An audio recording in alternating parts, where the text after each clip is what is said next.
Halo, jumpa lagi dengan Hari di tempat ini. Saat ini saya akan memberikan sedikit sharing firman Tuhan yang kiranya boleh menjadi renungan singkat buat kita bersama.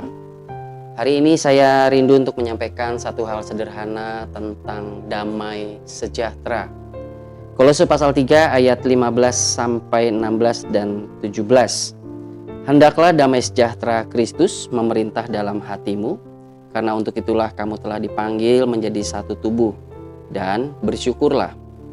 Hendaklah perkataan Kristus diam dengan segala kekayaannya di antara kamu, sehingga kamu dengan segala hikmat mengajar dan menegur seorang akan yang lain, dan sambil menyanyikan mazmur dan puji-pujian dan nyanyian rohani, kamu mengucap syukur kepada Allah di dalam hatimu. Dan segala sesuatu yang kamu lakukan dengan perkataan atau perbuatan, lakukanlah semuanya itu dalam nama Tuhan Yesus, sambil mengucap syukur oleh Dia kepada Allah Bapa kita. Nah, saudara, teman-teman, dimanapun Anda berada, saat ini kita sedang mengalami satu kondisi yang tidak ada yang mengharapkan, di luar ekspektasi dari banyak orang. Dan di tengah kondisi seperti ini, ada satu hal yang menjadi sangat mahal dan itu dibutuhkan oleh kita semua, adalah yang namanya damai sejahtera. Setiap orang di muka bumi ini, khususnya pada saat ini, kita membutuhkan satu hal itu, damai sejahtera. Saudara dan saya, kita sebagai anak-anak Tuhan, kita memiliki satu hal yang firman Tuhan sudah berikan sebagai jaminan kita, namanya damai sejahtera. Damai sejahtera dalam bahasa aslinya itu adalah shalom, satu rasa damai yang tidak dipengaruhi oleh keadaan di sekitar kita, oleh sikap orang di luar kita, atau bahkan keadaan diri kita sendiri. Nah, shalom inilah yang firman Tuhan katakan, pertama, hendaklah shalom atau damai sejahtera yang berasal dari Kristus itu memerintah dalam hati kita. Kata damai sejahtera ini memakai kata shalom. Shalom, damai sejahtera yang bukan berasal dari dunia ini. Damai sejahtera yang berasal daripada Kristus. Damai sejahtera yang tadi saya katakan tidak terpengaruh oleh keadaan yang sedang berlangsung, tidak terpengaruh oleh apa sikap orang kepada kita, juga tidak terpengaruh dengan keadaan kita sendiri. Damai sejahtera, shalom inilah yang firman Tuhan katakan, pertama, hendaklah itu memerintah di dalam hati saudara dan saya. Nah, saudara, kata memerintah ini mengandung satu pengertian menguasai, memiliki, mengendalikan. Hendaklah di dalam hidup kita bukan dikendalikan oleh karena rasa takut kita, bukan lagi dikuasai oleh rasa khawatir kita, melainkan kita dikendalikan oleh shalom Kristus tersebut. Hendaklah damai sejahtera Kristus memerintah dalam hatimu, hati saudara dan saya. Kenapa, saudara? Karena untuk itulah kamu telah dipanggil menjadi satu tubuh. Wow, luar biasa. Ternyata inilah panggilan kita. The calling. Sesuatu yang saudara dan saya harus penuhi. Sesuatu yang saudara dan saya kita harus sampai di sana. Saudaraku yang dikasih Tuhan, ya. Marilah kita menjadi anak-anak Tuhan yang memiliki shalom itu, memerintah dalam kehidupan kita. Lalu yang kedua, hendaklah perkataan Kristus diam dengan segala kekayaannya di antara kamu. Orang yang memiliki shalom di dalam hatinya, orang yang memiliki damai sejahtera Kristus itu di dalam hatinya, yang pertama, dia akan nampak dari produk perkataannya. Apa? Perkataan yang bagaimana?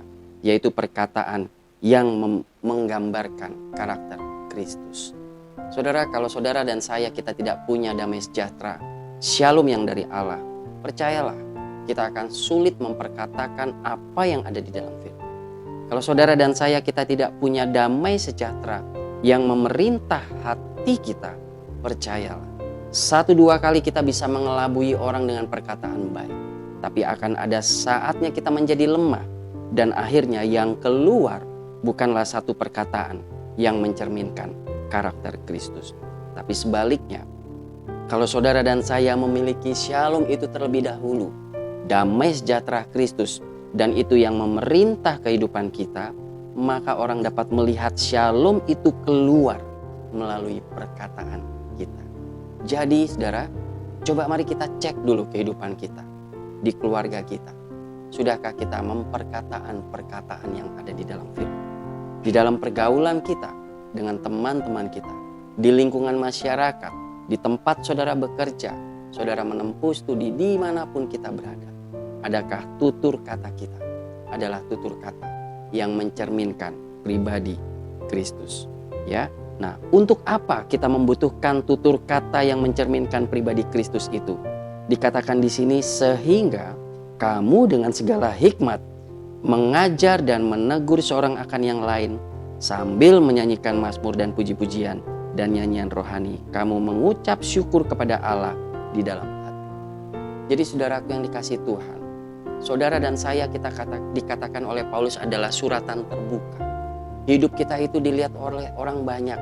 Sadar nggak sadar hidup kita ini ngajar firman loh saudara ya.